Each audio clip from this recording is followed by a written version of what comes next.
Seja bem-vinda, seja bem-vindo à aula de educação de jovens e adultos. Na aula de hoje, iremos corrigir exercícios relacionados às aulas teóricas. Vamos corrigir as atividades número 2, observem lá no quadro, do 8º ano, módulo 2, unidade 2. Atividades de fixação número 2. Lápis e caneta na mão, para a gente iniciar a nossa correção aqui já com o nosso número 1. Número 1. Na questão 1 tem: leia atentamente as afirmações que se seguem. Atenção, estudante. Esse eclipse acontece quando há alinhamento astronômico entre a Terra, o Sol e a Lua. Terra, Sol e Lua. Alinhamento astronômico. A Lua pequenininha aqui. Lógico que devidas guardadas as proporções, nós não podemos colocar inclusive nessa distância. A distância da Terra em relação ao Sol é muito maior. É só para você lembrar. De modo que a Lua se encontre posicionada entre o Sol e a Terra. Pois bem, então do jeito que a gente fez aqui no modelo, ó, a Lua está posicionada entre o Sol e a Terra. Só para você lembrar como que é o eclipse. Entre o Sol e a Terra. Beleza. Segunda afirmação, ocorre sempre que a imagem do Sol sobre alguma parte da superfície terrestre é encoberta por um corpo celeste, geralmente a Lua. Inclusive, quando você vê isso na televisão, o Sol vai estar muito forte e ele vai ser encoberto por algum corpo celeste. No caso aqui, ele elucidou para a gente que pode ser a Lua. Então, a Lua vai passar na frente do Sol e vai encobrir o Sol, tá? Formando até aquele anel ali, o pessoal chama anel de fogo, né? Aquele anel ali por fora, porque ele vai tampar o Sol. A Lua passa na frente e vai tampar o Sol. Pois bem, nós temos essas afirmações descrevem qual tipo de eclipse? Você sabe me dizer? Acredito que sim, com essas explicações, né? Vai formar lá o eclipse solar, que é justamente quando a Lua passa na frente do Sol, formando ou tampando ali totalmente o Sol, e parte desse Sol não vai ser refletido mais na Terra, porque tem um astro, né, tampando, tem algo ali obstruindo os raios solares de chegarem na Terra. Questão, inclusive, muito boa, viu? E importante.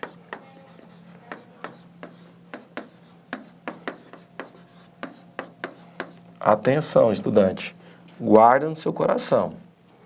Já na número 2, number 2, ele vai querer o quê de vocês?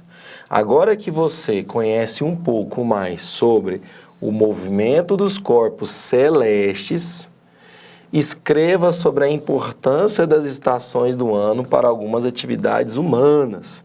Vamos lembrar, por exemplo, que quando a Terra, que é inclinada em relação ao Sol, em um ângulo de inclinação próximo a 23 graus, ela gira sobre ela mesma no seu próprio eixo. Esse movimento é conhecido como rotação.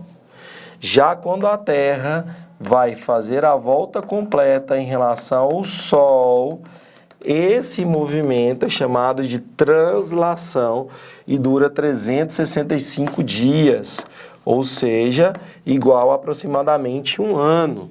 Então, os dois movimentos são importantes para a formação do dia e de noite e das estações do ano. Sabendo essa informação, eu tenho aqui a resposta correta. Veja, espera-se que o estudante afirme que as estações do ano estão diretamente relacionadas com o quê? Com o desenvolvimento das atividades humanas, principalmente a agricultura e a pecuária. Sabia disso? Além disso, espera-se que o estudante coloque na sua resposta que a compreensão da variação da vegetação em diferentes regiões do planeta podem sim afetar os dois processos. estabelecer hábitos de uma vida conforme as estações do ano que se sucedem. Vamos lembrar aqui, no nosso estado, que é importantíssimo para o agricultor saber quando vai ser o período de chuva. E por conta disso, se ele tiver esse conhecimento e informações científicos e tecnológicos, ele vai ter um passo à frente de outro produtor que não tem, porque ele vai saber justamente quando chove. Será que a mesma estação que chove em Goiás vai ser a mesma estação que chove lá em Washington, nos Estados Unidos? Não, até mesmo que vão estar em estações diferentes. Então, o agricultor vai ter que ter esse discernimento, tá, para saber da importância das estações do ano. Inclusive, também, as pessoas para manter hábitos. Vamos lembrar lá dos filmes de Natal, que está no inverno lá no Polo Norte, e aí eles vão fazer bonecos de neve, porque tem a neve. Adianta você fazer boneco de neve no verão? É inviável, não tem como. Então, isso também serve para a sua vida. Vamos para o número 3? Número 3 na tela. Nós temos o que para vocês agora, na número 3? O seguinte: relacione as células da atmosfera ou atmosféricas na sua definição adequada. Como assim, professor? Veja, você tem a primeira coluna do seu lado esquerdo, vou deixar bonitinho aqui para vocês, ó. E a segunda coluna do lado direito. A primeira célula que ele vai colocar aqui para a gente, vou deixar ela em azul, é a célula A, célula de Hadley. Já a segunda célula, eu vou deixar ela em vermelho, que é a célula de Ferrel. Inclusive, vocês viram isso nas nossas aulas. E a terceira, que é a célula polar. Então, você vai tentar identificar e achar qual célula do seu lado esquerdo combina com qual célula do lado direito. Você vai relacionar uma célula a outra. Vamos ver aqui então juntos, tá? Se a gente for para o gabarito correto, observem. A célula de Hadley, que eu desenhei em azul, vou continuar e manter a cor. Azul, ela vai estar relacionada com essa coluna, que eu vou também deixar toda em azul. Porque a célula de Hadley são as maiores células que se estendem no Equador até 30 graus de norte e sul. Dentro das células, os ventos alísios sopram em direção ao Equador em ambos hemisférios. Pois bem, já quando eu olhar para a célula de Ferrel, eu vou deixar ela em vermelho. A célula de Ferrel, e depende da sua pronúncia, vou deixar ela em vermelho aqui também. O que acontece? Nas células de latitudes médias, o ar converge em baixas altitudes, por volta de 60 graus de latitude norte e sul. Ascende ao longo das fronteiras o ar frio polar e subtropical quente.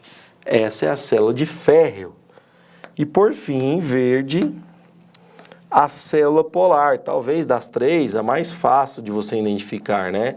Que é a letra C aqui, ó, que são as células menores e mais fracas que se estendem entre 60 e 70 graus norte e sul, e os polos de ar nessas afundam em latitudes mais altas e flui para as latitudes mais baixas na superfície. Caro estudante, você que pensa e sonha em ser piloto de avião, ou você, estudante, que pensa em ser comissária ou comissário de bordo, tem que ficar atentos também para esse tipo de questão. Então, vários dos meus alunos aí hoje são pilotas de avião, porque fizeram cursos e envolve aí dentro do seu curso um assunto muito importante, que é meteorologia, né? Vai estudar o clima, o tempo, os tipos de nuvem, os tipos de vento. Então, não é só importante para você terminar seu ensino fundamental, mas caso você queira avançar seus estudos nessa área, tem que ficar atento também. Beleza? Voltando então para a nossa questão, nós temos o seguinte: 4, já que você respondeu a 3. Analise as afirmações a seguir relacionadas à circulação atmosférica. Vamos lá ler comigo? Número 1. A circulação atmosférica é responsável pela difusão do calor e influencia globalmente a dinâmica climática. 2. O mecanismo básico da circulação das massas de ar no planeta é uma das variações de temperatura. 3. O ar frio é mais denso, isso a gente falou inclusive em aulas anteriores, e o ar quente é mais leve e desce. Será que é assim mesmo? Lembra da nossa explicação das correntes de convecção? Assinale a alternativa que indica as afirmativas corretas. Qual dessas aqui que você julgaria que seria correta? Bem, se a gente for e levar em consideração, vem aqui comigo. Número 1. A circulação atmosférica é responsável pela difusão do calor e influencia globalmente a dinâmica climática? Verdadeira. O mecanismo básico da circulação das massas de ar no planeta é o das variações de temperatura. Verdadeiro. Por fim, o ar frio é mais denso e sobe? Não, ele é mais denso e desce. Enquanto o ar quente é mais leve e sobe. Então, a 3 está falsa. Como que ficaria, então, o nosso gabarito? Apenas a 1 e a 2 estariam verdadeiras. Precisava de atenção para responder essa questão. Você aí pensa o tempo todo em ter atenção na sua vida? Tem que ter, né? Fica esperto para isso. E a número 5, que vai pedir para você completar, né? Vem aqui comigo, então. Organize as palavras no quadro abaixo e revele a frase relacionada à circulação atmosférica. Bora lá? A circulação global pode ser descrita como um sistema mundial do quê? Que fazem o transporte necessário do calor em latitudes, 2 palavrinhas para completar aqui, sem que esse transporte, os polos ficariam cada vez mais frios e os trópicos cada vez mais quentes.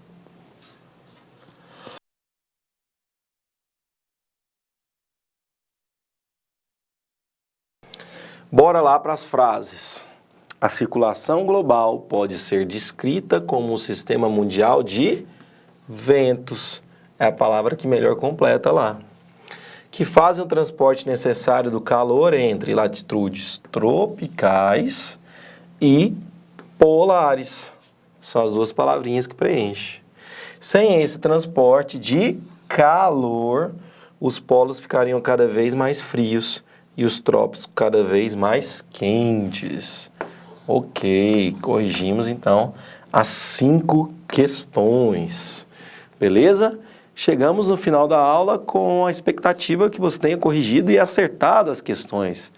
Caso isso não tenha ocorrido, aqui a gente está para treinar e errar, porque uma vez que você erra, você aprende com os erros, ok? Então espero que vocês tenham corrigido e te aguardo na nossa próxima aula de Ciências da Natureza. Até mais, valeu!